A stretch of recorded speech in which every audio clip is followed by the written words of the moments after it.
morning, my beautiful angels. I know you're wondering, why is Bev up here? Why is her hair looking a mess? Why is she holding some scissors?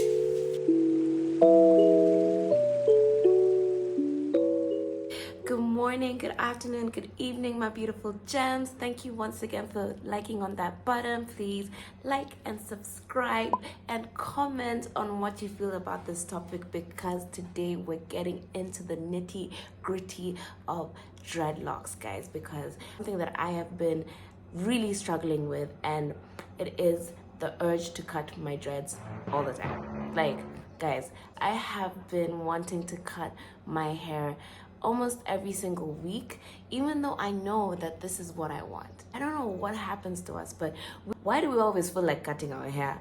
Like, I'm talking to my lock sisters and brothers. Do you feel, especially the guys who are starting, we're not at the stage where our locks are long, we're not at the stage where our locks have matured, we're not, we're at the beginner stage, and every single day we are judging the growth of our hair. Dreads are also very unique. Dreads will form the way they're supposed to form for you. There'll be a different thickness, there'll be a different, fullness, and I already did a video about the fullness and the thickness of dreads, and I'll just put it here for you guys to see it. But guys, this topic has to be addressed. Why do we feel like cutting our locks? Is it like a mental thing? Let's get into it. When we talk about dreadlocks, you don't get to change and be like, today I'm gonna cut off all my hair because I'm feeling like this. And that's why the journey is so deep, because we've committed ourselves to our hair. We've committed ourselves to our dreads. We've committed ourselves to this journey. So that means that whatever else we're going through, it has to stick with us through the journey of our dreadlocks. Meaning the outside of our appearance will not be changed by the inside of what we are feeling.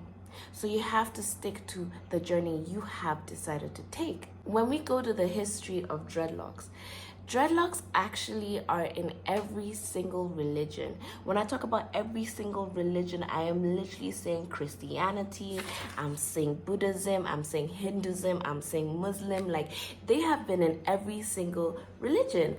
And the crazy thing, people with dreadlocks are being discriminated every single day. I can tell you personally, the reason why I had been struggling so hard with my looks, with my dreadlocks, and guys, my dreadlocks are beautiful, okay? My dreadlocks are beautiful, okay? Right? But the reason why I was feeling like it's time to cut this hair was, one, I'm going back to a very 9-to-5 job. I'm going to be in an office, so I should look a certain way. Two, I was dating a man who really believes that dreadlocks make you look, untidy, not kept. They make you look like a bad person. And I was like, wow, this is amazing. It's just a style. A style does not determine the person that I am. Because dreadlocks are actually connected to the divine spirit.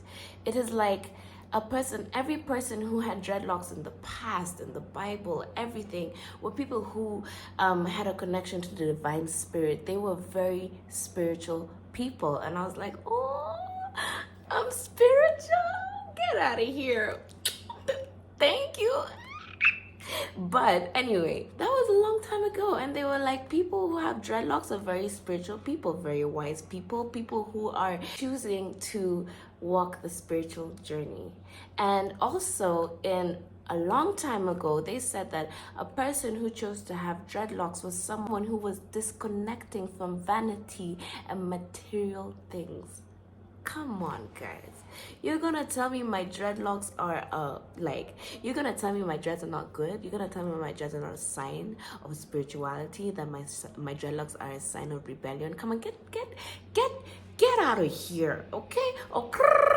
Let's get more into the history, because if you're like me and you're struggling with the looks of your dreads and the fact that society are not accepting it, girl, please click on this button, because I have done this research for you, for me, and for you, okay?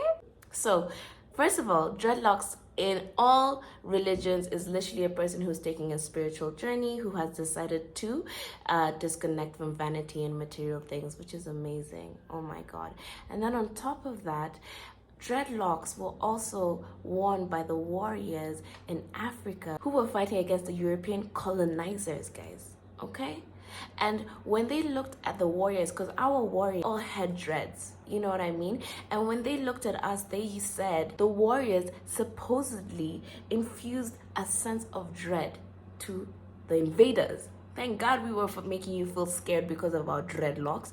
So that's where the word dread came from, because they felt a sense of dread. They were scared of them because of how they looked, because they were warriors. They were strong with their hair that they had never combed. They had, this connection to spirit, and they were fighting for their rights. And then we move on to Rastafari, where, a lot of people sang the stories of everything they went through slavery, and the fact that their warriors had dreads, and that's why they wear dreads, and and now Rastafaris were like, Dreadlock, my Rastafari, whatever they're all about. I really don't know anything. I don't know how much they are about dreadlocks, but I know it's all connected. It's all connected, okay?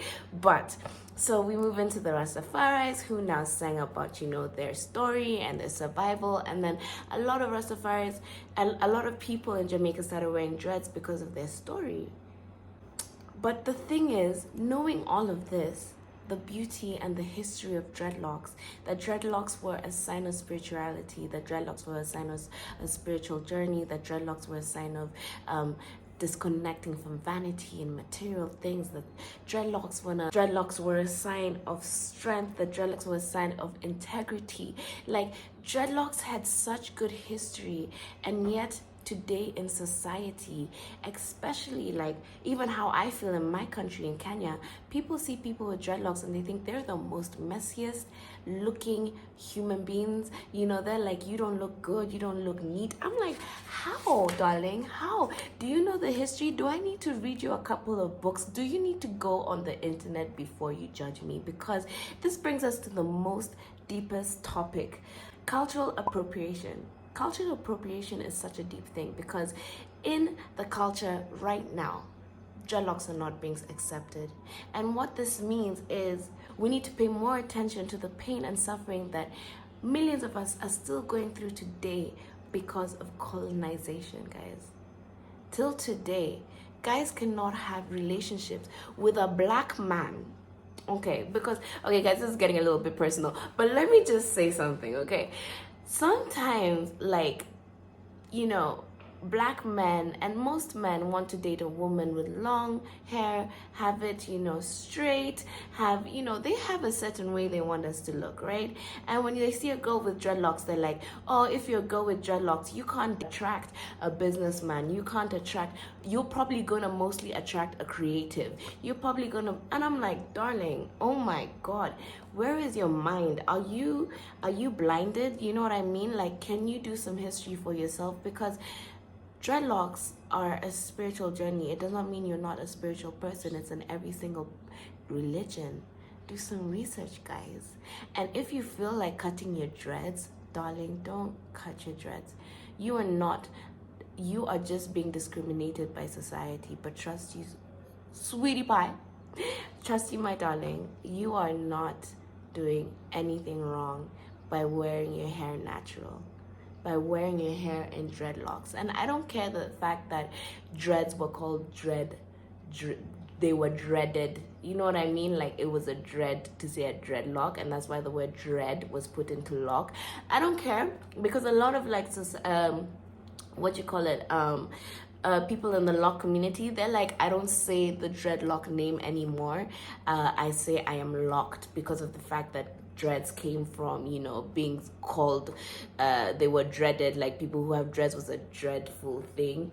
But the truth is, the people who had dreads fought for us. The people who had dreads were spiritual people. The people who had dreads chose to disconnect from material things. The people who had dreads went within instead of just only without. They looked within themselves. You get what I'm saying? So right now, sweetie pie, if you feel like cutting your dreads because you're not feeling accepted by your mom, by your dad, by your husband, by your friends, by your boss, by anyone, don't cut your dreads. just do a little history. Don't let society run you around a circle when you know deep inside what you really want. And yeah, I hope this video was good for you. I don't know how to be so informative, but I'm gonna keep on trying because I have wanted to cut my hair so many times. I'm gonna put clips in this video of me wanting to cut my hair. It's been like a process. Guys, on my Instagram page, by the way, you should follow me on Instagram. It's Beverly Warenga. I'll just put it here. It is Beverly Warenga. You should follow me on Instagram. There you will see a lot of natural drama when it comes to me and my dreads and me and my journey. But what I'm telling you is keep walking your path, keep walking your journey. It's gonna be amazing, and one day we're gonna have these long, beautiful dreads and just be like, we did it, we stuck through it, right? I love you, my beautiful gems. Please remember to like and subscribe, and there'll be more to come. Mwah, mwah, mwah.